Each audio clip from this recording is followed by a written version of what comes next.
एक गांव में एक ईमानदार लकड़हारा रहता था। वह रोज जंगल जाकर लकड़ियां काटता और उन्हें बाजार में बेचकर अपने बच्चों का पेट पालता था। एक दिन वह हस्बे मामूल जंगल में काम कर रहा था कि अचानक उसका कुल्हाड़ा हाथ से फिसलकर पास बहने वाली गहरी नदी में जा गिरा।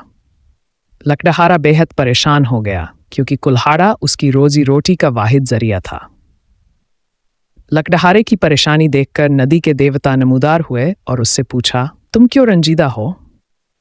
लकड़हारे ने सच्चाई से अपनी कहानी सुनाई।